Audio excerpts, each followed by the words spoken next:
இருந்தேன் என் மருதனி பூவே மடிவில் விழுந்தேன் ஆளா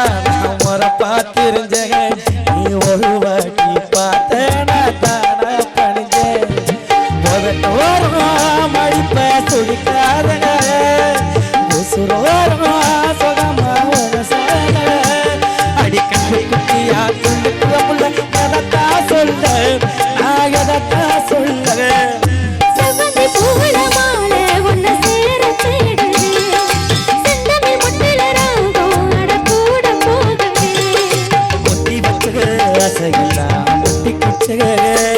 அடி வைக்க சொல்லுது சொல்ல வந்தோம்